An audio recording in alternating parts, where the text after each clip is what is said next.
सहनावतु सहनौ भुनक्तु यंकरवावहै तेजस्विनावधीतमस्तु मा विद्विषावहै। ओम शांति शांति शांतिः। ओम पूर्णमदः पूर्णमिदं पूर्णात् पूर्णमुदच्यते पूर्णस्य पूर्णमादाय पूर्णमेवावशिष्यते। ओम शांति शांतिः। श्रुतिस्मृतिपुराणानाम् आलयं करुणालयं नमामि भगवत्पादं शङ्करं लोकशङ्करं शङ्करं शङ्कराचार्यं केशवं बादरायणं सूत्रभाष्यकृतौ वन्दे भगवन्तौ पुनः पुनः। ईश्वरो गुरुरात्मेति मूर्तिभेदविभागिने व्योमवद्व्याप्तदेहाय दक्षिणामूर्तये नमः। अखण्डानन्दसम्बोधः वन्दनाद्यस्य जायते गोविन्दं तमहं वन्दे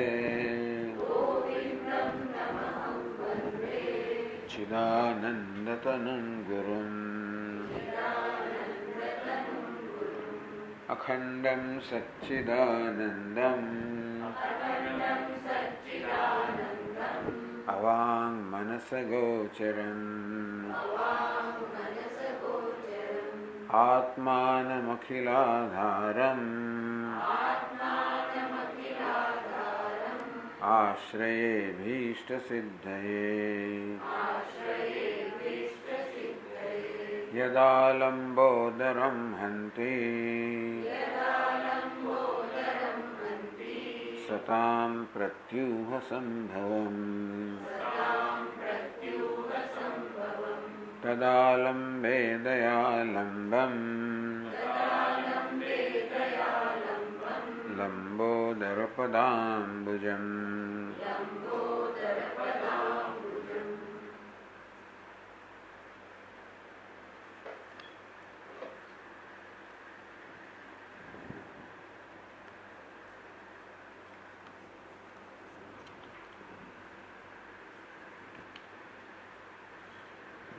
जीवन मुक्तનો પ્રસંગ ચાલી રહ્યો છે।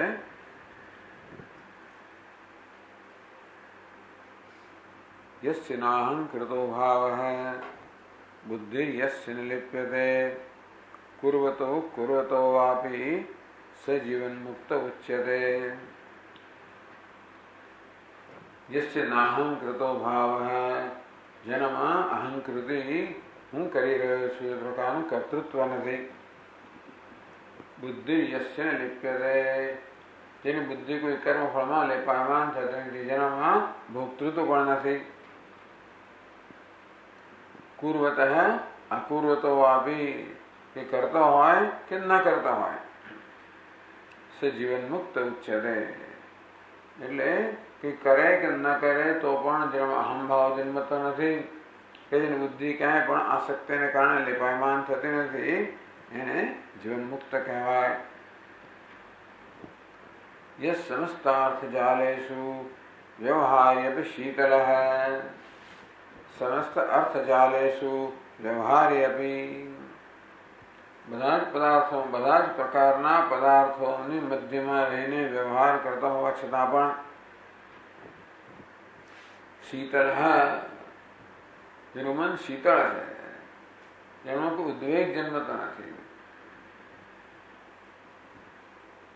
તો શીતળ એટલે ટૂંકમાં શાંત છે, જેના મનમાં કોઈ પ્રકારનો પ્રત્યાઘાત નથી, રાગ દ્વેષના કોઈ પ્રકારના આવેગો નથી, કારણ કે એ જાણે છે કે આ સર્વ એટલે એને મિથ્યાત્વનું બહુ સ્પષ્ટ દર્શન છે, આત્માની કે બ્રહ્મની સત્યતાનું અને નામ રૂપાત્મક જગતની મિથ્યાત્વનું અત્યંત સ્પષ્ટ જ્ઞાન છે. આ વસ્તુ શું ભાગવતમાં કહેવામાં આવ્યું કે અવસ્તુતઃ આ બધી વસ્તુ ખરેખર પદાર્થો વસ્તુ નથી, સત્ય નથી, અને માટે બધા મિથ્યા પદાર્થોની મધ્યમાં વ્યવહાર કરી રહ્યો છે, પરંતુ એ સર્વ રીતે મુક્ત રહે છે, અર્થાત આ પદાર્થોમાં કોઈ પ્રકારનો પ્રત્યાઘાત જન્માવતા નથી, પ્રભાવ પાડી શકતા નથી. તેથી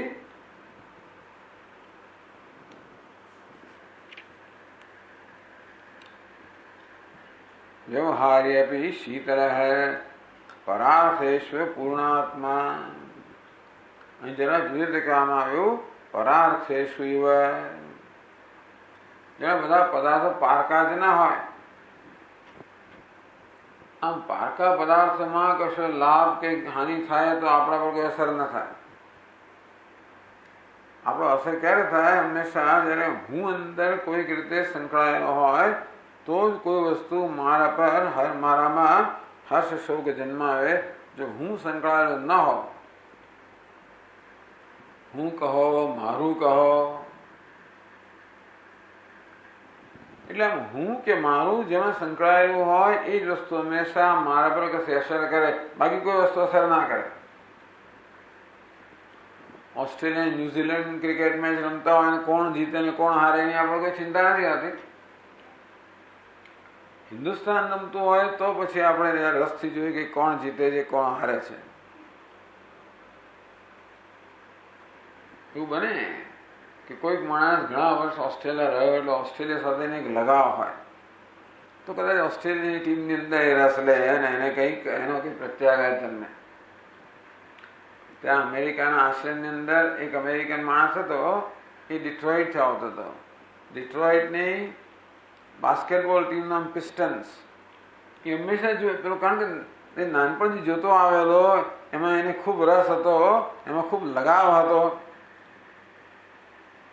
એટલે અહીંયા આવીને પણ એ સાંજ પડે એટલે પેલી પિસ્ટનની રમત જોતો હોય, બાસ્કેટબોલ. કોઈક રીતે મારા પણ અંદર આવે, કશું એની સાથે હું સંકળાયેલો હોઉં તો જ વસ્તુ મારામાં કોઈ પ્રકારનો પ્રભાવ જન્માવી શકે, નહીં તો કંઈ ના જન્માવે. પરાર્થેશ્વ પૂર્ણ પરાર્થેશ્વ, આને તો બધા પદાર્થોમાં કોઈ મારા પણ જણાતું જ નથી, જેને પારકું ન હોય, બીજાનું ન હોય, અર્થાત હું કોઈ રીતે સંકળાયેલો ન હોઉં એ પ્રકારની દ્રષ્ટિ હોવાને કારણે શીતલ, હાનિ કે લાભ, માન કે અપમાન મને કંઈ થઈ જ રહ્યું નથી, બીજાને થઈ રહ્યું છે. એનો થઈ થયો કે આ ઉપાધિમાં પણ એને અહમ બુદ્ધિ નથી, અન્ય બુદ્ધિ છે. ઉપાધિને માન મળે, અપમાન મળે તો પોતાના માન અપમાન થયું એવું લાગે નહીં. પરાર્થેષુ ઇવ, ઉપાધિના સ્તરે હાનિ લાભ, શીત ઉષ્ણ ગમે તે પ્રકારના દ્વંદ્વો હોય, પરંતુ એની સાથે હું સંકળાયેલો નથી, ઉપાધિ અહમભાવ નથી. પૂર્ણાત્મા સજીવન મુક્ત ઉચ્ચતે. આવો પૂર્ણાત્માને જીવન મુક્ત કહેવામાં આવે છે. દ્વૈત વર્જિત છિન્માત્રે પદે પરમ પાવને. પરમ પાવન પદ કેવું છે? છિન્માત્રે, જે ચૈતન્ય સ્વરૂપ છે, દ્વૈત વર્જિત, જે ચૈતન્યમાં કોઈ પ્રકારનો દ્વૈત નથી. ચિન્મયમ વ્યાપયત સર્વમ ત્રૈલોક્યમ સચરાચરમ. એ ચૈતન્ય કહો, ચિત્ત કહો, અસ્થિભાતિ પ્રિય કહો, સચ્ચિદાનંદ કહો, સત્યમ જ્ઞાન અનંતમ. દ્વૈત વર્જિત છે. આમ ચૈતન્યમાં કોઈ પ્રકારનો દ્વૈત નથી. ચૈતન્ય જે ઉજાળે છે નામ રૂપમાં દ્વૈત હોય, પરંતુ નામ રૂપને ઉજાળના ચૈતન્યમાં કોઈ દ્વૈત નથી. અથવા તો આપણા મનની અંતઃકરણની અંદર પણ વૃત્તિઓને ઉજાળના ચૈતન્યમાં કોઈ પ્રકારનો વિકાર નથી, કોઈ પ્રકારનો દ્વૈત નથી. બધી વૃત્તિઓ બદલાયા કરે, જેમ વૃત્તિઓના વિષયો બદલાય તેમ વૃત્તિઓ બદલાયા કરે, પરંતુ એ સર્વ વૃત્તિને ઉજાળના ચૈતન્ય તો સદા એક રસ એક સમાન છે. દ્વૈત વર્જિતે ચિન્માત્રે પદે પાવને વિશ્રાંત. તો એ ક્યાં શ્રાંતિ પામે છે? ક્યાં કઈ જગ્યાએ વાસ્તવમાં એ વિશ્રાંતિનું ચિત્ત ક્યાં પામ્યું છે? ચૈતન્યમાં. ત્યાં જઈને સ્થિર થયેલું છે. અક્ષુદ્ધ ચિત્ત. આમ ચૈતન્યમાં જ અહમ ભાવ હોવાને કારણે ચિત્ત કોઈ રીતે ક્ષુબ્ધ થતું નથી, ઉદ્વિગ્ન થતું નથી, વિક્ષિપ્ત થતું નથી. એ ચૈતન્ય સર્વથી પર છે, સદ અસ્પૃષ્ટ છે, અને તેથી સર્વ પ્રકારના ઉદ્વેગોથી મુક્ત છે. અક્ષુબ્ધ ચિત્ત સહ જીવન મુક્ત ઉચ્યતે.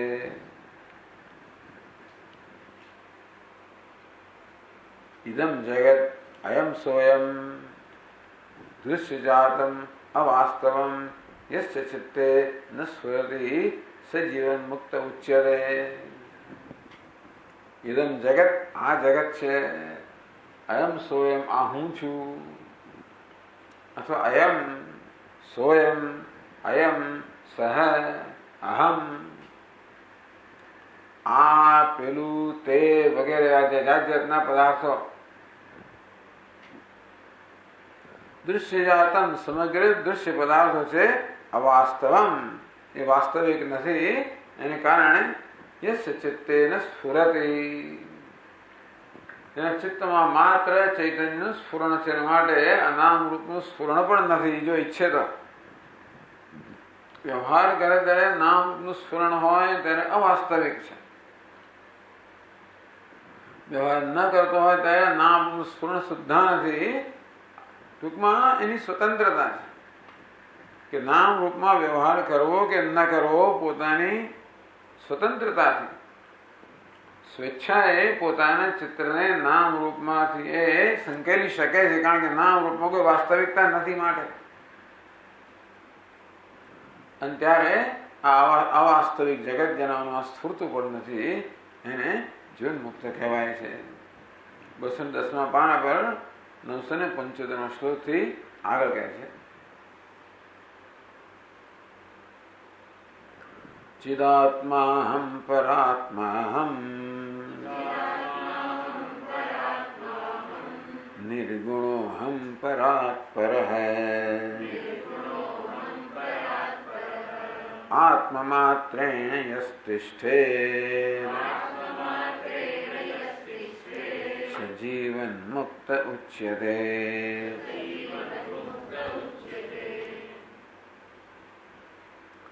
ચિદાત્મા અહમ, હું ચિદાત્મા છું, ચૈતન્ય સ્વરૂપ છું.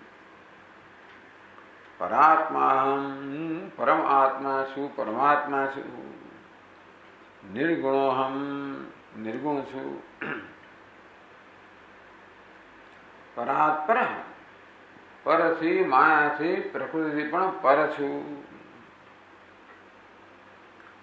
આ પ્રકારે યશ તિષ્ઠે આત્મમાત્રેણ યશ તિષ્ઠે, આ પ્રકારે આત્મામાં જેને દર્શન છે, હું ચિરાત્મા છું, પરાત્મા છું, નિર્ગુણ છું, પરાત્પર છું. આ સર્વ ચૈતન્યનું જ વર્ણન છે. પરમાત્મા શબ્દનો પ્રયોગ થયો, આત્માને એક વિશેષણ લગાડવામાં આવ્યું, પરાત્મા. કે ઘણી વાર દેહ, મન, બુદ્ધિ વગેરે આત્મા કહેવામાં આવતા હોય છે. તુલનામાં ચૈતન્યને પરાત્મા કહેવામાં આવે કે પરમાત્મા કહેવામાં આવે. નિર્ગુણ, બધા ગુણ તો ઉપાધિમાં છે. ઉપાધિ સત્વરે સ્તમો ગુણનો વિકાર છે. હું તો એનો દ્રષ્ટા છું, સાક્ષી છું, અવભાષક છું. नान्यं गुणेभ्यः कर्तारं यदा द्रष्टानुपश्यति गुणेभ्यश्च परं वेत्ति मद्भावं सोऽधिगच्छति। भगवद गीता में क्या आयु? नान्यं गुणेभ्यः कर्तारं यदा द्रष्टा अनुपश्यति। દ્રષ્ટા જરા વસ્તુ જુએ છે એ સર્વ કર્તૃત્વ ગુણોમાં છે. આ સત્વ રજસ્તમાં જે પ્રકૃતિના ગુણો છે જે આપણા અંતઃકરણ રૂપે વ્યક્ત થતા હોય છે એ પ્રકૃતિનું કર્તૃત્વ છે. નાન્યમ ગુણેભ્ય કર્તૃત્વ જે માત્ર ગુણમાં જ જુએ છે એ ક્યારેય પણ ચૈતન્યમાં કર્તૃત્વ જોતો નથી. ગુણેભ્યશ્ચ પરમ વેત્તિ એ જુએ છે કે કર્તૃત્વ ભોક્તૃત્વ આ સર્વ પ્રકારના વિકારો ગુણોમાં છે, અંતઃકરણમાં છે, પ્રકૃતિમાં છે. ગુણેભ્યશ્ચ પરમ વેત્તિ આ સર્વ ગુણોથી પર જે છે અભાસક એ ચૈતન્ય હું છું આ પ્રકારે જેનું જ્ઞાન છે. મદભાવમ સોऽધિગચ્છતિ એ મારા ભાવને મારા સ્વરૂપને પ્રાપ્ત કરે છે. આત્મમાત્ર યસ્તિષ્ઠેત જે આત્મ સ્વરૂપે જે સ્થિત છે સહ જીવન મુક્ત ઉચ્યતે એને જીવન મુક્ત કહેવામાં આવે છે. પછી આગળ કહે છે દેહત્રયાતિરિક્તોહમ શુદ્ધ ચૈતન્યમસ્મ્યહમ ब्रह्माहमिति यस्यान्तः स जीवन्मुक्त उच्यते. ટૂંકમાં એના અહમપણાના ખ્યાલમાં સંપૂર્ણ પરિવર્તન આવી ગયું છે. દેહત્રયાતિરિક્તોહમ આ ત્રણેય દેહથી સ્થૂલ સૂક્ષ્મ કારણ શરીરાત વ્યતિરિક્ત સ્થૂળ દેહથી સૂક્ષ્મ દેહથી કારણ દેહથી વ્યતિરિક્ત છું. સર્વનો સાક્ષી છું. એ સર્વ વિકારી છે, હું નિર્વિકાર છું. સર્વ અનિત્ય છે, હું નિત્ય છું. સર્વ અશુદ્ધ છે, હું શુદ્ધ છું. આમ દેહત્રયાતિરિક્તો હમ જે પોતાને દેહત્રયથી સ્થૂળ દેહ, સૂક્ષ્મ દેહ, કારણ દેહ આ ત્રણ અતિરિક્ત અસ્પૃષ્ટ જાણે છે. એમનાથી અતીત કે એમને પર અતિરિક્ત છું, વ્યતિરિક્ત છું, અસ્પૃષ્ટ છું, નિર્લેપ છું એ તો જાણે છે. તો હું કોણ છું? આ ત્રણ દેહ જો ન હોય તો હું કોણ છું? શુદ્ધ ચૈતન્યમ અસ્મિ અહમ. હું તો શુદ્ધ ચૈતન્ય છું. બ્રહ્માહમિતિ હું તો આ પ્રકારના સદા જેના અંતઃકરણની જેના અંતઃકરણની અંદર આ પ્રકારની વૃત્તિનો પ્રવાહ વહી રહ્યો છે. એકદમ વૃત્તિ છે, બીજી અહમ વૃત્તિ છે. તો અહમ વૃત્તિનો વિષય કોણ છે? દેહત્રયાતિરિક્તો અહમ, ત્રણ દેહથી વ્યતિરિક્ત છું, શુદ્ધ ચૈતન્યમ. આ પ્રકારે વૃત્તિ પ્રવાહ જેનો ચાલી રહ્યો છે. ખરેખર વૃત્તિ પ્રવાહની પણ આવશ્યકતા નથી, કારણ કે આત્મમાત્રેણ તિષ્ઠતિ તિષ્ઠેત આત્મા બનીને જ રહેલો છે એટલે વૃત્તિનો પ્રવાહ પણ નથી. આ વૃત્તિ જ્ઞાન પણ પોતાનું કામ કર્યા પછી એ પણ શમી જાય છે. એટલે વિનિર્મલમ કૃત્વા અજ્ઞાન કલુષમ જીવમ જ્ઞાનાભ્યાસેન વિનિર્મલમ કૃત્વા. આ જ્ઞાન વૃત્તિ છે પણ બધા અજ્ઞાનને અંધકાર બધા અશુદ્ધિને દૂર કરે છે.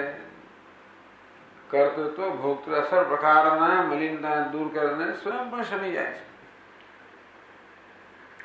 એટલે એવું પણ એને કહેવાની જરૂર નથી કે હું બ્રહ્મ છું.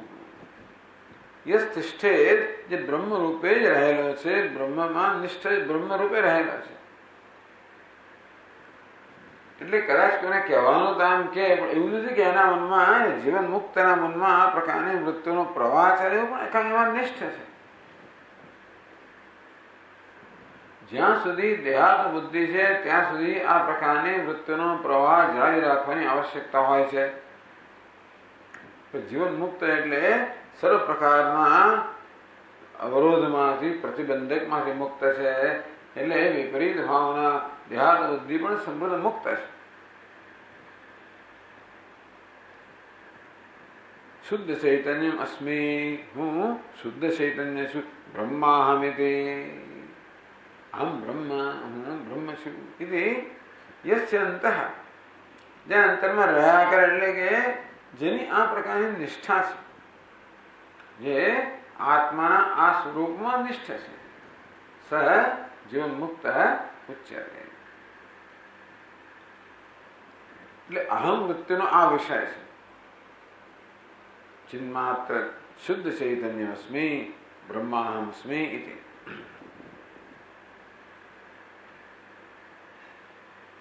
પછી આગળ કહે છે યસ્ય દેહાદિકમ નાસ્તિ यस्य ब्रह्मेति निश्चयः परमानंदपूर्णो यः स जीवन मुक्त उच्यते. આગળના શ્લોકમાં કહેવામાં આવ્યું દેહત્રયાતિરિક્તોહમ, હું ત્રણેય દેહથી વ્યતિરિક્ત છું, ત્રણ દેહથી અલગ છું, ત્રણેય દેહથી ભિન્ન છું. કોઈને એમ થાય કે અહીંયા પણ એના અંદર દ્વૈત આવી ગયો, આ એક દેહ અને પાછો એનાથી ભિન્ન હું એમ કરીને શું આ પ્રકારનો ભેદભાવ કેમ છે? તો કે નહીં, યસ્ય દેહાદિકમ નાસ્તિ યસ્ય બ્રહ્મેત નિશ્ચય. આ દેહ વિશે પણ એનો આવો નિશ્ચય છે કે આ બ્રહ્મ છે. એટલે યસ્ય દેહ, જેના માટે આ દેહ નામની વસ્તુ જ નથી રહી હવે, એ માત્ર જેની દ્રષ્ટિમાં માત્ર બ્રહ્મ જ છે. જેમ ભગવદ્ ગીતા કહેવામાં આવ્યું બ્રહ્માર્પણમ બ્રહ્મ હવિ બ્રહ્માગ્નૌ બ્રહ્મણાહુતમ. સામાન્ય મનુષ્યને જ્યાં પેલો ચમસ દેખાતો હોય ત્યાં જ્ઞાની પુરુષને બ્રહ્મના દર્શન થાય છે.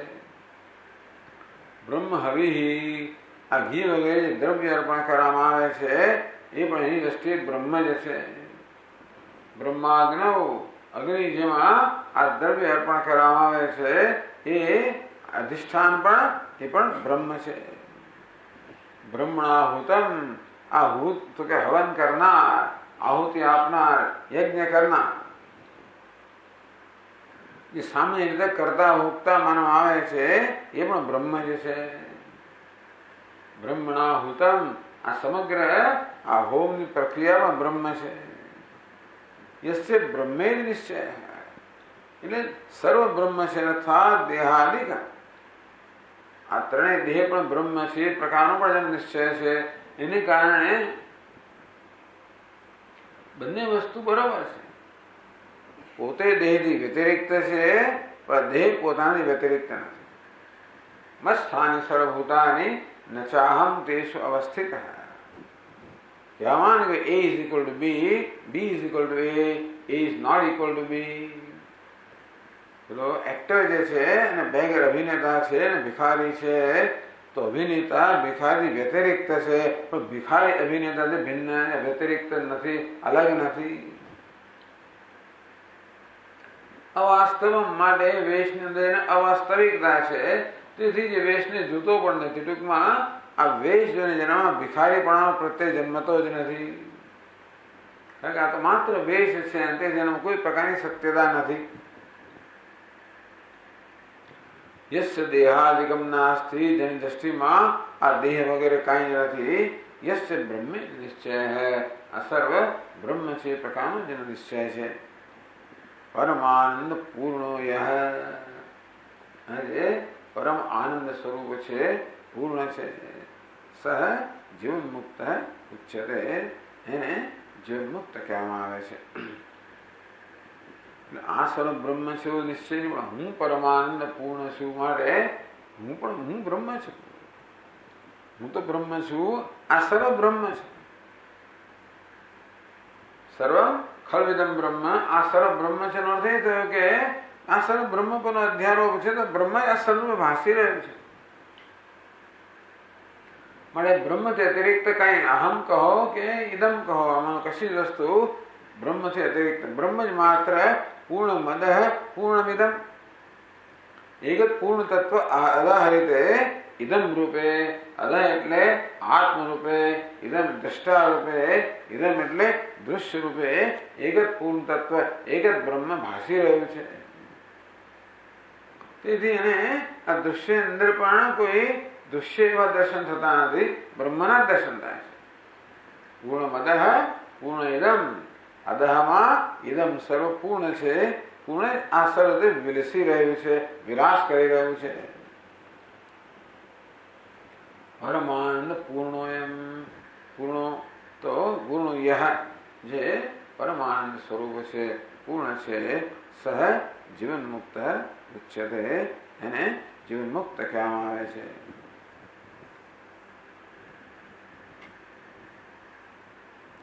अहम ब्रह्मास्म्यहम ब्रह्मास्म्यहम ब्रह्मेति निश्चयः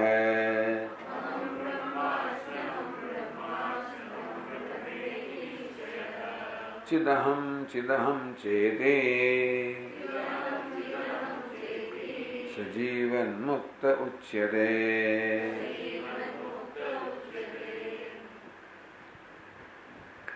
अहम ब्रह्मास्मि अहम ब्रह्मास्मि अहम ब्रह्मेति निश्चयः चिदहम चिदहम चेति निश्चयः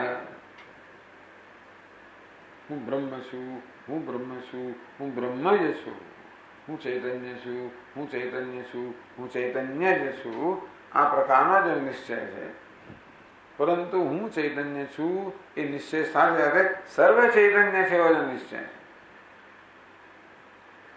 હું ચૈતન્ય હોઉં અને બીજી વસ્તુ જળ હોય હું પૂર્ણ હોઉં બીજું અપૂર્ણ હોય એ પ્રકારની દ્રષ્ટિ જો હોય તો પછી આ પૂર્ણ અપૂર્ણ વચ્ચે ભેદભાવ થઈ જાય એટલે હુંનું કોઈ સ્વતંત્ર અસ્તિત્વ જ્યાં રહ્યું નથી જે માત્ર પૂર્ણતા જ છે અહમ બ્રહ્માસ્મિ અહમ બ્રહ્માસ્મિ અહમ બ્રહ્માસ્મિ નિશ્ચય હૈ ચિદહમ ચિદહમ ચેતી હું ચૈતન્ય છું હું ચૈતન્ય છું આ પ્રકારે જેનો નિશ્ચય છે એટલે એ નિશ્ચય સહ જીવન મુક્ત ઉચ્ચતે એને જીવન મુક્ત કહેવાય છે આમ આટલા શ્લોકોની અંદર 965 થી માંડીને 978 આ 14 શ્લોકોની અંદર જીવન મુક્તનું નિરૂપણ કરવામાં આવ્યું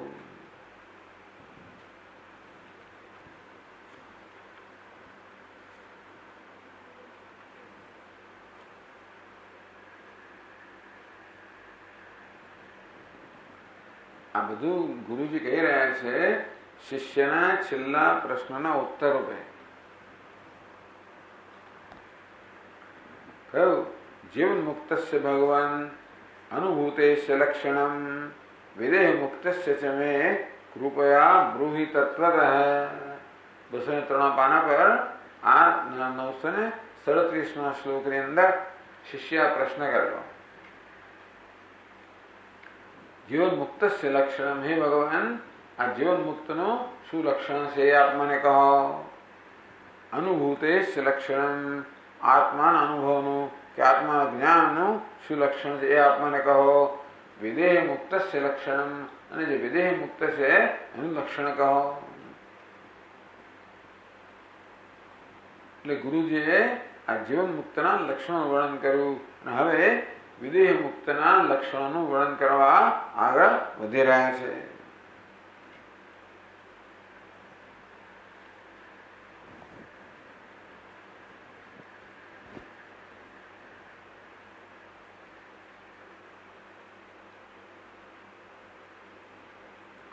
तो 979 श्लोक में कैसे जीवन मुक्ति पदम त्यक्त्वा स्वदेहे कालसात्कृते विशत्य देह मुक्तित्वं पवनो स्पन्दतामिव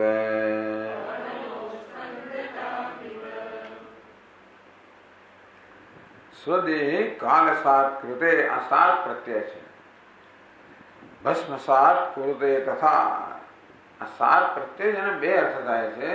ક્યાં તો એના જેવા જ ભસ્મસાત કુરુતે, ભસ્મ બની જવું. યથૈ ધામ સે સમિદ્ધોગ્નિ ભસ્મસાત કુરુતે અર્જુન. હે અર્જુન, જેવી રીતે આ સારી રીતે પ્રજ્વલિત અગ્નિ કાષ્ઠને ભસ્મસાત એટલે ભસ્મ જ બનાવી દે છે. તો સાત એ પ્રત્યયનો બીજો અર્થ છે વશમાં કરવું, અધીન કરવું. તો કાળ સાત કૃતે એટલે કાળ બની ગયો ને, પણ કાળને વશ થઈ જવું, કાળને અધીન થઈ જવું. સ્વદેહ કાળ સાત કૃતે, દેહ જયારે કાળને અધીન થઈ જાય છે. અત્યાર સુધી પ્રારબ્ધને અધીન હતો. પ્રારબ્ધ ત્યાંથી કાળ દૂર હતો. કાળ પોતાનું કામ તો કર્યા જ કરતો હોય છે પ્રત્યેક ક્ષણે. ધબકી તો રહ્યું જ છે હૃદય, તેથી કાળ પોતાનું કામ તો કરી જ રહ્યો છે. છતાં પણ કાળે એનો પ્રાણ હરણ કર્યું નથી. કાળ સાત કૃતે જયારે કાળ જે પ્રારબ્ધના જે વશમાં છે એમાંથી થઈને કાળના વશમાં જયારે આવે છે, કાળને અધીન કે મૃત્યુને અધીન થાય છે, કાળને અધીન થાય છે, ત્યારે જીવન મુક્તિ પદમ ત્યક્ત્વા. અત્યાર સુધી એનું પદ કેવું હતું? તો જીવન મુક્ત આ પ્રકારે કહેવાતો હતો. વિશતિ અદેહ મુક્તિત્વમ. અદેહ કહો કે વિદેહ કહો, એટલે દેહ રહિતની સ્થિતિ. વર્ણન પરથી નક્કી કરવું મુશ્કેલ થાય છે કે આ કોનું વિદેહ મુક્તનું વર્ણન શું હોય, એ પ્રશ્ન છે. પણ ઘણા શ્લોકોમાં વિદેહ મુક્તનું વર્ણન છે. એ જીવન મુક્તના વર્ણન જેવું જ લાગે છે. છતાં પણ કે કાળ સાત કૃતે દેહ જયારે કાળને વશ થયો, તસ્ય પ્રાણ ઉત્ક્રાંતિ ઇહૈવ સમવિનિયંતે. તો જીવન મુક્ત મહાપુરુષ માટે કહેવામાં આવ્યું કે એના પ્રાણ ઉત્ક્રમણ કરતા નથી. ઉત્ક્રામંતમ સ્થિતમ વાપી મનસ્સ્થાની ઇન્દ્રિયાણી પ્રકૃતિ સ્થાની કર્ષતી. બિચારા અજ્ઞાની મનુષ્ય માટે જીવાત્મા કહેવામાં આવ્યું. એનું મૃત્યુ થાય ત્યારે આ જીવાત્મા બધી જ્ઞાનેન્દ્રિયો અને મન આ બધું લઈને અહીંથી પ્રયાણ કરે છે. ઉત્ક્રામંતમ સ્થિતમ વાપી શરીરમ યદવાપ્નોતિ યચ્ચાપ્યુત્ક્રામતીશ્વરઃ. અહીં ઉત્ક્રમણ કરે છે, બીજા દેહને પ્રાપ્ત કરે, આ બધી સામગ્રી લઈને જાય છે, સામાન લઈને જાય છે. બેગેજ અંગ્રેજીમાં કહેવાય. આ બધું બેગેજ એટલે સામાન લઈને. કોઈ સામાન જીવન મુક્ત નહીં છે નહીં. આવું સામાન જયારે હોય ત્યારે મનુષ્યનું મૃત્યુ થાય તે વખતે પણ અંતમાં કોઈનું કોઈ પ્રકારની ઈચ્છાઓ રહી જતી હોય. એ તો બધા બુદ્ધિમાન કૃતકૃત્યસ્ય ભાગ. જે કૃતકૃત્ય જસાર જે કરવાનું છે સર્વ થઈ ગયું છે. કઈ કરવાનું બાકી નથી, કઈ પામવાનું બાકી નથી, કઈ બનવાનું બાકી નથી, કઈ જાણવાનું કશી વસ્તુ બાકી નથી.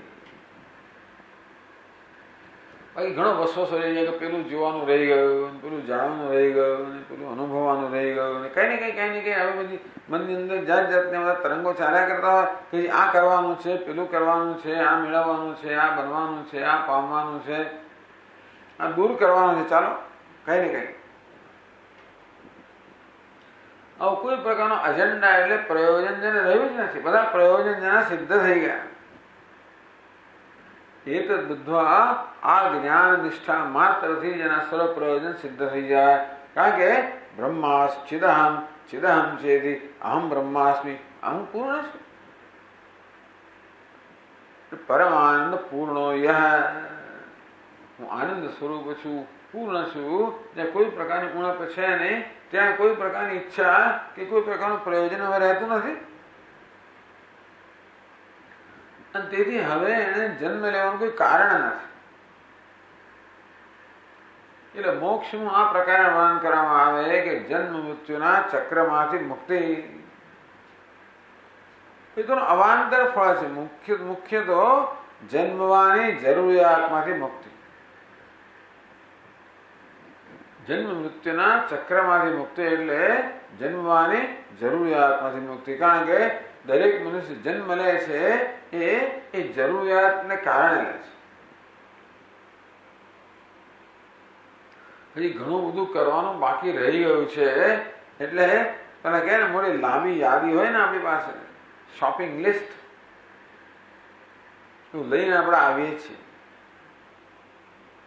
બધું ખરીદી કરવાનું મોટી યાદી લઈને આપણે આવીએ છીએ. થાય છે શું કે આજકાલના પેલા મોટા મોટા પેલા બધા સુપર માર્કેટ હોય ને, એમાં વસ્તુ થાય છે શું કે તમે યાદી લઈને ગયા હો, કેટલીક ખરીદો, વળી પાછી યાદી વધતી જાય. એમાં આકર્ષણ એટલા બધા હોય છે ને કે વળી પાછું કે આ તો પછી એમાં પૈસા ને પછી ફરી આવે ત્યારે આ લઈ જઈશ, પેલો લઈ જઈશ, ફલાણું લઈ જઈશ. એમ જીવનની અંદર પણ પૂર્વજન્મની બધી યાદી પૂરી કરતા કરતા નવી નવી યાદી આવ્યા જ કરે છે.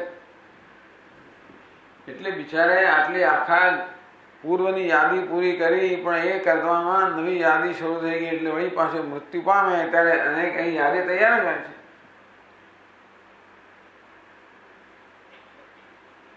સકામભિર જાતે તત્ર તત્ર, જે કામનાઓ લઈને મને એ કામનાઓ પ્રમાણેનો જન્મ થાય પાછો.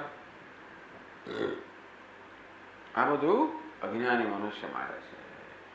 જ્ઞાની મનુષ્યને કોઈ પ્રકારનો એજન્ડા, કોઈ પ્રકારનું પ્રયોજન રહ્યું જ નથી.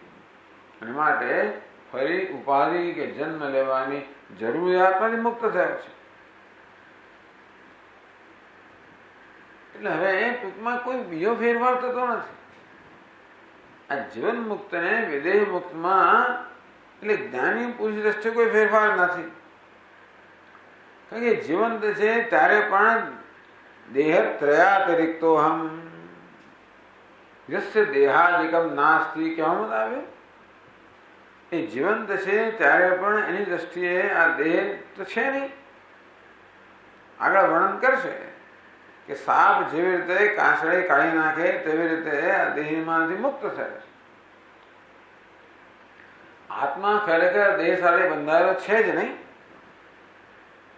એ બંધાયેલો હોય ને મુક્ત થવાનું હોય તો વાંચું, પણ બંધાયેલો છે જ નહીં. માત્ર બંધાયેલો છે એ પ્રકારે ભ્રમ છે, એટલે ભ્રમમાંથી જ મુક્ત થવાનું છે.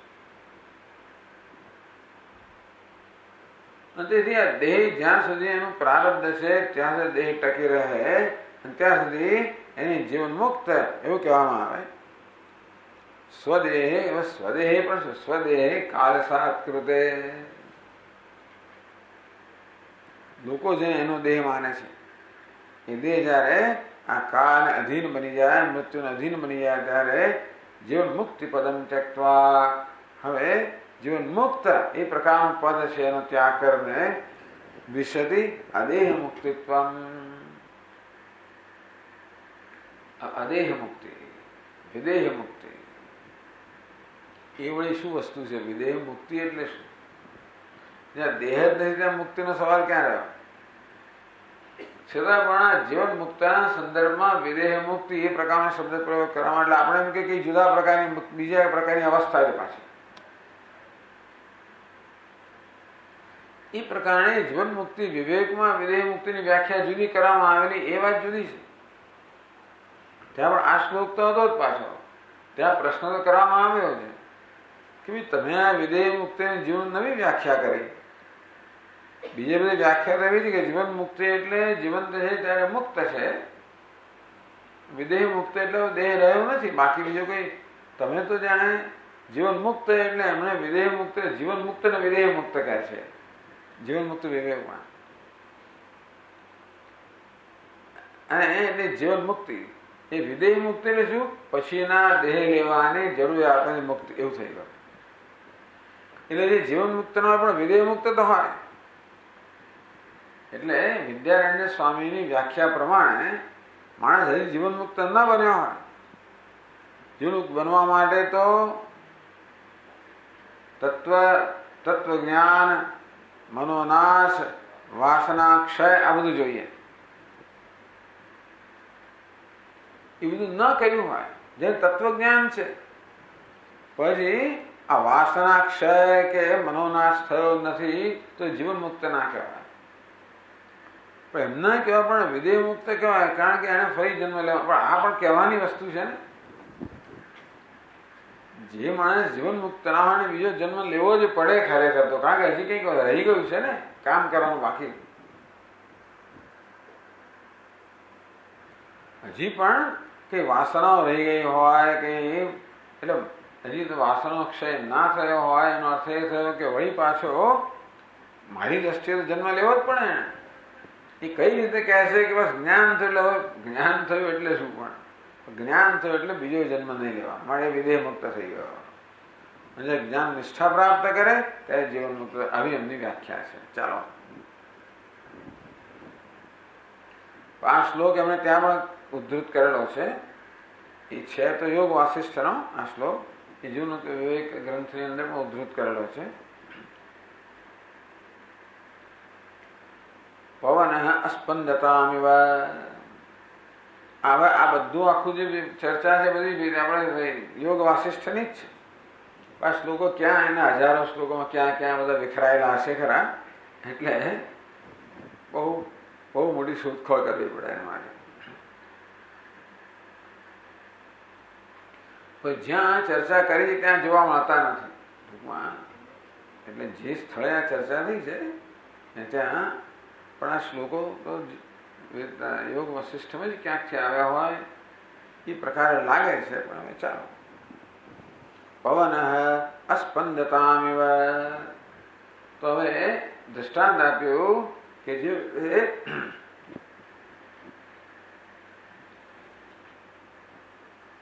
નિશ્ચળ ભાવને પામેલા પવનની પાસે અસ્પંદતા. વાતી વાયુ એટલે વાયુ તો ચલનાત્મક છે, વાયુ સ્થિર ના હોય. અસ્પંદતા વાયુમાં સતત સ્પંદન થયા જ કરતું હોય, પણ એવી કલ્પના કરો કે વાયુ સર્વ સ્પંદનથી રહિત થઈ ગયો. યથા દીપો નિવાતસ્થ. વાત વગરનો કોઈ, પણ આ તો વાત છે એ સ્પંદન રહિત બની ગયો. અત્યાર સુધી જીવન મુક્ત કેવો હતો? પેલા સ્પંદન પામતા વાયુ સમાન હતો. વાયુ તો હતો જ, પણ પ્રારબ્ધને કારણે ત્યાં સ્પંદન હતું. પ્રારબ્ધ જ્યાં લઈ જાય ત્યાં આગળ એ જતો હોય. પ્રારબ્ધ જે બધું લાવતો હોય એ બધું જોતો હોય. હવે પ્રારબ્ધ રૂપી સ્પંદન પણ રહ્યું ન હોવાને કારણે પવન અસ્પંદતામિવ. પવન પણ બધી ચંચળતાથી સ્પંદન મુક્ત થઈને નિશ્ચળ ભાવને પ્રાપ્ત કરે. તેવી રીતે આ જીવન મુક્ત પણ આ દેહને કારણે ચંચળતા ભાસતી હતી, એ પોતે ચંચળ નહોતો. ઉપાધિમાં ચંચળતાને કારણે આપણે એમ લાગે કે ચંચળ છે કે ચલાયમાન છે, પણ એની દ્રષ્ટિએ તે સ્થિર જ હતો. એટલે એ રીતે જોવા જઈએ તો જીવન મુક્તિને વિદેહ મુક્તિમાં કોઈ પ્રકારનો બીજો ફેર પડતો નથી. કારણ કે જ્ઞાની પુરુષ જયારે જીવંત છે આપણી દ્રષ્ટિએ, ત્યારે પણ એને તો દેહમાં કોઈ અહંભાવ છે જ નહીં. એટલે ભલે એમ કહેવામાં આવે કે પ્રારબ્ધ તો હજી એને ભોગવવું પડે છે, પણ ના, પોતાની દ્રષ્ટિએ નહીં. અન્યની દ્રષ્ટિએ પ્રારબ્ધ ભોગવતો હોય, પોતાની દ્રષ્ટિએ કોઈ પ્રારબ્ધ ભોગવતો નથી. અને છતાં પણ દેહ છે. તસ્ય તાવદેવ ચિરમ યાવન્ન વિમોક્ષે અથ સંપત્સે. વાક્ય કહેવામાં આવ્યું છાંદોગ્ય ઉપનિષદમાં. એટલે આ જીવન મુક્તિ અને વિદેહ મુક્તિનો ભેદ પાડવાનું આ વાક્ય ગણવામાં આવે છે. તસ્ય તાવદેવ ચિરમ. ટૂંકમાં જ્ઞાની પુરુષે પણ ત્યાં સુધી પ્રતીક્ષા કરવી પડે.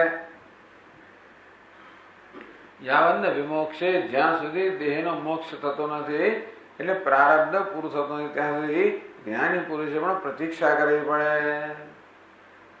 અથ સંપત્સ્યતે.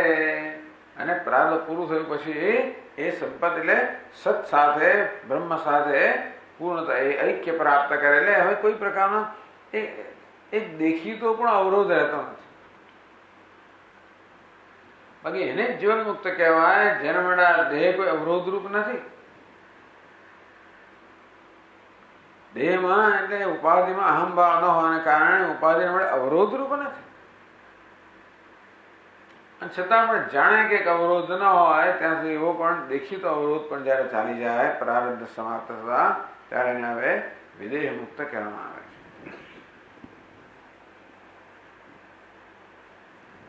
એટલે જેમ કહેવામાં આવ્યું કે બ્રહ્મૈવ ન બ્રહ્મવિત, અત્યારે જે બ્રહ્મવિત હતો, બ્રહ્મૈવ ત્યારે પણ બ્રહ્મ જ હતો.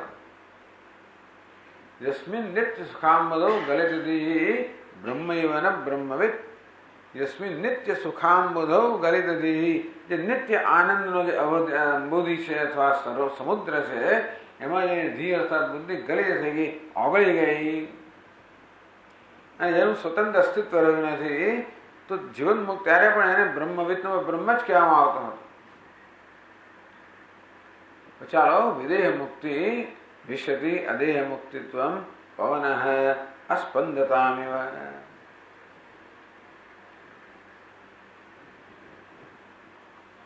અથવા જેમ સાધન પંચંગ કહેવામાં આવ્યું, પ્રારબ્ધમ ત્વ્યભુજ્યતામ અથ પરબ્રહ્માત્મના સ્થિયતામ, તે પણ એ જ કહેવામાં આવ્યું. પ્રારબ્ધમ ત્વ્યભુજ્યતામ, અહીંયા આગળ જે પ્રારબ્ધ છે એ ભોગવી લો. અથ પરબ્રહ્માત્મા, આ પ્રારબ્ધ સમાસતા પરબ્રહ્માત્મના સ્થિયતામ, પરમ બ્રહ્મ રૂપે સ્થિર રહો.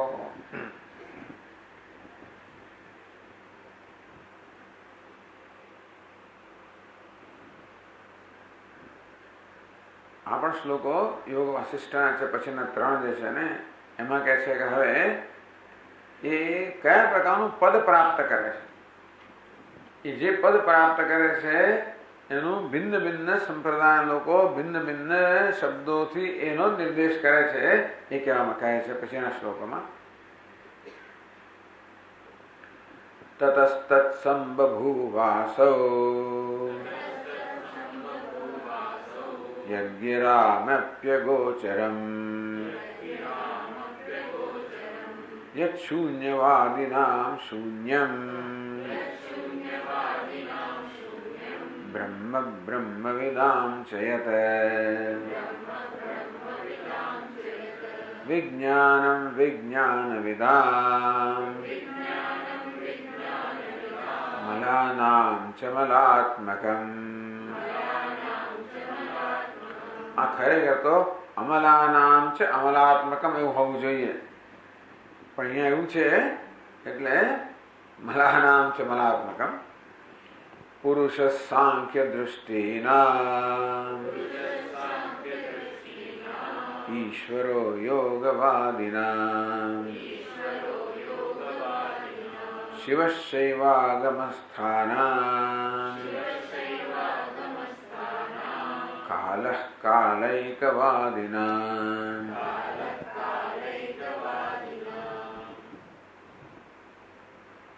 તતઃ તત્સંબભૂ અસૌ.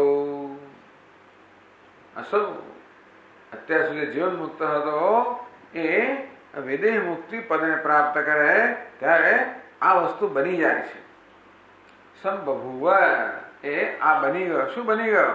યદ ગિરામપી અગોચરમ, જે વાણીને પણ અગોચર છે. ટૂંકમાં ગમે તે શબ્દ વાપરો, પણ કોઈ પણ શબ્દ વાસ્તવમાં આ તત્વનું વર્ણન ન કરી શકે.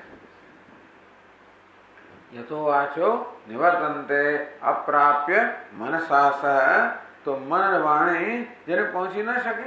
એટલે કહે છે યદ ગિરામપી અગોચરમ, જે વાણીનો સર્વ ઇન્દ્રિયોનો વિષય છે. પણ મુખ્યત્વે વાણીનો વિષય કહેવામાં, કારણ કે એના વિશે અનેક શબ્દોનો પ્રયોગ થાય છે. સર્વ શબ્દના અર્થથી પર છે. કહેવાનો ભાવ એ છે કે ભલે જેને જે શબ્દનો પ્રયોગ કરો, પણ વાસ્તવમાં તત્વ એક જ હોવાને કારણે ભલે ભિન્ન ભિન્ન શબ્દોનો પ્રયોગ થતો હોય. એટલે આ એક ઉદારવાદી મત છે અહીંયા આગળ, કે બધાની સમજ સરખી છે એમ માનીને અહીંયા કહેવામાં આવે છે. વેદાંતની લોકો આવું સ્વીકારે નહીં કે બધા ધર્મો સરખા છે, બધું સરખું છે વગેરે વગેરે. પણ અહીં એ પ્રકારે કહેવામાં આવ્યું. જે શૂન્યવાદીનામ શૂન્યમ, શૂન્યવાદીઓ જેને શૂન્ય કહે છે. પણ શૂન્ય શું કામ ત્યારે કહે? શૂન્યવાદી શું કામ થયો ભાઈ? જયારે શૂન્યવાદી ઉદ્ભૂત થયો, એનો ઉદ્ભવ થયો, ત્યારે વેદાંત હતું જ, ઉપનિષદ ન હતા એવું નથી. ત્યારે બ્રહ્મવાદ હતો તો ખરો જ. અને તો શૂન્યવાદ ચાલુ કર્યો નથી તો કંઈક જુદું તો કંઈક જુદી સમજ તો હશે ને. હવે તમે જેવું શૂન્ય કહો છો એવું શૂન્યમાં નથી કહેતા. અમે શૂન્ય કોને કહીએ છીએ? આ જગતથી શૂન્ય. સારું, એ તો અમે કહીએ છીએ ને. ટૂંકમાં બ્રહ્મને બદલે બીજો શબ્દ વાપરો, શૂન્ય છે એમ કહેતા હોય. કઈ એવું પૂછવામાં આવે કે શૂન્ય જે છે એ શૂન્ય મળવાનું પ્રમાણ શું? આ શૂન્ય છે એવું કહેનાર કોણ છે? તું છું. પણ તું તો શું ને ત્યારે ટૂંકમાં શૂન્ય છે એમ કહેનાર કોઈ કરે એટલે શૂન્ય તો હોય જ નહીં ને. તો કે ના, શૂન્ય તો સ્વયં પ્રકાશ છે એમ કહે. તો પછી બ્રહ્મ જ થઈ ગયો. શૂન્ય સ્વયં પ્રકાશ હોય તો બ્રહ્મનું જ બીજું નામ થઈ ગયું. અને શૂન્ય સ્વયં પ્રકાશ ન હોય તો એનો કોઈ સાક્ષી હોવો જોઈએ. અને સાક્ષી હોય તો પછી શૂન્ય રહ્યું જ નહીં ને. કારણ કે સાક્ષી તો શૂન્ય નથી જ. સાક્ષી શૂન્ય હોય તો કોને જુએ પછી? એવું થઈ ગયું ને. પછી ચાલો, એ શૂન્યવાદી નામ શૂન્યમ, જે શૂન્યવાદીઓ જેને શૂન્ય કહે છે, બ્રહ્મ બધાને એક જ કક્ષા મૂકી દે. બ્રહ્મ વિધાન છે યમ સેવા સમુપાતે શિવમેતિ બ્રહ્મેતિ વેદાંતિનો બૌદ્ધા બુદ્ધ ઇતિ પદમ. શું છે? બૌદ્ધા બુદ્ધ ઇતિ પ્રમાણ પટવ કર્મે કરતે નૈયાયિકા. પ્રમાણ પટવ બૌદ્ધા, બધા પ્રમાણમાં અત્યંત કુશળ બૌદ્ધ લોકો એને બુદ્ધ કહે છે. કરતે ઇતિ નૈયાયિકા, નૈયાયિકો ભગવાનને કરતા કહે છે. અહન નિત્ય જૈન શાસન, જૈન લોકો જેને અર્હન કહે છે. કર્મે તે મીમાંસકા, મીમાંસકોને કર્મ કહે છે. આ પ્રકારે એક જ પરમાત્માના જાણે કે ભિન્ન ભિન્ન લોકો ભિન્ન ભિન્ન નામથી કહે છે, એવું બધા લોકો એક જ વસ્તુ કહે છે એમ માનીને એ પ્રકારે કહેવામાં આવે. બ્રહ્મ વિદામ છે, બ્રહ્મ જ્ઞાનીઓ જેને બ્રહ્મ કહે છે. વિજ્ઞાનમ વિજ્ઞાન વિદામ, વિજ્ઞાનવાદી આવ્યો તો એ તો ક્ષણિક વિજ્ઞાની છે. શૂન્યવાદીને સંમત નહીં થાય ને પેલો એને સંમત ના થાય. ટૂંકમાં એટલે ક્ષણિક વિજ્ઞાન, ટૂંકમાં કોઈ પ્રકારની નિત્યતા છે નહીં, કોઈ નિત્ય તત્વ જ નથી. સર્વમ ક્ષણિકમ ક્ષણિકમ, બધું ક્ષણિક જ છે. ત્યાં સુધી ચૈતન્ય પણ ક્ષણિક છે.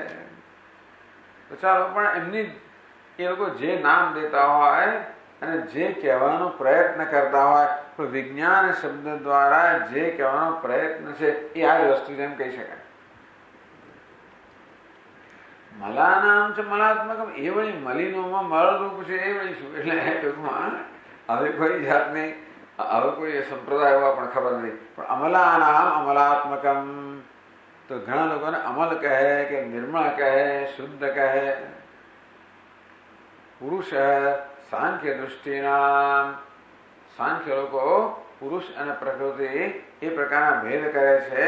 અને પુરુષને ચિદ વપુહુ, નિર્વિકાર ચિદ વપુહુ, એ નિર્વિકાર ચૈતન્ય સ્વરૂપ છે એ પ્રકારે પુરુષનું નિરૂપણ કરે છે. એમનો પુરુષ તો પ્રકૃતિ જુદો છે અને પુરુષ અનેક છે. તો ભલે એ લોકો જે સમજ્યા હોય, આ બધા લોકો પોતાની જે તત્વને સમજાય એ તત્વ એમની સમજ પ્રમાણે નહીં, પણ જેને સમજવાનો પ્રયત્ન કરી રહ્યા છે, જેને વ્યક્ત કરવાનો પ્રયત્ન કરી રહ્યા છે એમની સમજ પ્રમાણે. ઈશ્વરો યોગવાદિના, તો સેશ્વર સાંખ્યને યોગ એટલે ઈશ્વર. આમ યોગ શાસ્ત્ર છે એ સાંખ્યના સિદ્ધાંત સ્વીકારે છે, પણ એક ઈશ્વર ઉમેરે છે. યોગી લોકો જેને તસ્ય વાચક પ્રણવ, પ્રણવ જેનો વાચક છે એ ઓમકાર જેનો વાચક છે, ઈશ્વર પરમ તત્વ છે. શિવ શૈવાગમ સ્થાન, જે લોકો શૈવ શાસ્ત્રના માનનારાઓ છે જેને શિવ કહે છે. કાલૈકવાદિના, અને કેવળ કાળને માનનારાઓ એને કાળ કહે છે. એટલે ભિન્ન ભિન્ન સંપ્રદાયના લોકો પોતપોતાની મતિ પ્રમાણે જેને કહેવાનો પ્રયત્ન કરે છે એ જ તત્વ એ બની જાય છે. અને પછીના શ્લોકમાં કહે છે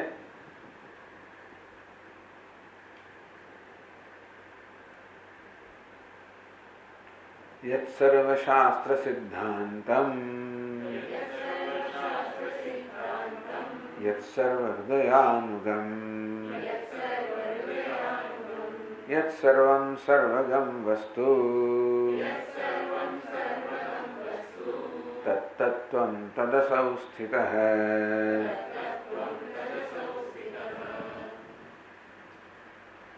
આપણો યોગ વાસિષ્ઠનો શ્લોક છે. યત સર્વશાસ્ત્ર સિદ્ધાંતમ, જે બધા શાસ્ત્રોના સિદ્ધાંત રૂપ છે. યત સર્વ હૃદય અનુગમ, જે સર્વના અંતરમાં હૃદયમાં અનુગમ નિવાસ કરનાર છે. યો વેદ નિહિતમ ગુહાયામ, તો કે હૃદયરૂપી ગુહાની અંદર જે આત્મ સ્વરૂપ ભાસી રહ્યું છે. યત સર્વમ, સર્વમ ખલ્વિદમ બ્રહ્મ, જ્યાં સર્વ છે, સર્વ સ્વરૂપ છે. તતોસી સર્વ, સર્વમ સમાપ્નોસી તતોસી સર્વ. અર્જુન ભગવાન કે ભગવાન આ તો સર્વ છે. યત સર્વમ, જે સર્વ સ્વરૂપ છે. સર્વગમ, યત સપર્યગાત, જે સર્વવ્યાપી છે. તત્તત્વમ તત્સૌ સ્થિત, એ તત્વ સ્વરૂપે આ વિદેહ મુક્ત સ્થિત થયેલો છે.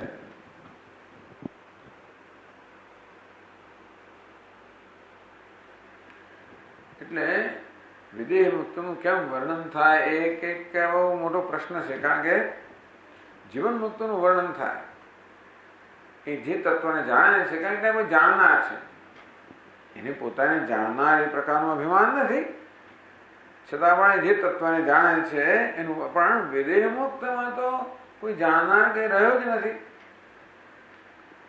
એટલું કહી શકાય કે ટૂંકમાં એ અવસ્થાને એની સાથે ઐક્ય તાદાત્મ્ય ઐક્ય પ્રાપ્ત કરે છે, જેને પરમ બ્રહ્મ કહેવામાં આવ્યું. કે પછી તત્તત્વમ તત્સૌ સ્થિત, એ તત્વ છે જે સર્વવ્યાપક છે, સર્વાંતરમાં આત્મનો પ્રકાશ રહ્યું છે, જે સર્વ છે, જે સર્વશાસ્ત્રનો સિદ્ધાંત છે.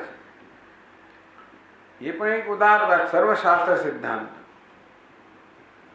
બધા શાસ્ત્રો જે કે આગળ ગયા, બધા શૂન્યવાદીઓ હોય કે ક્ષણિક વિજ્ઞાન, બધા શાસ્ત્રોનો જે સિદ્ધાંત છે. આ યોગ વાસિષ્ઠ કેવી રીતે આ પ્રકારે બધાને કેવી રીતે એક સમાન સ્વીકારે છે, પણ એક પ્રશ્ન છે. પણ એટલે આવું વર્ણન, આટલા બધા હજારો શ્લોકોવાળા શાસ્ત્રો હોય, એટલો બધી વસ્તુ અંદર હોય, ટૂંકમાં એમાં કેટલી બધી કન્સિસ્ટન્સી હોય એ પણ કહેવાનો પ્રશ્ન છે. પણ યત સર્વશાસ્ત્ર સિદ્ધાંતમ યત સર્વદયાનુગમ યત સર્વમ સર્ગમ વસ્તુ તત્વમ તત્તત્વમ તદસૌ સ્થિત, એ જ તત્વ સ્વરૂપે આ વિદેહ મુક્ત રહેલો છે.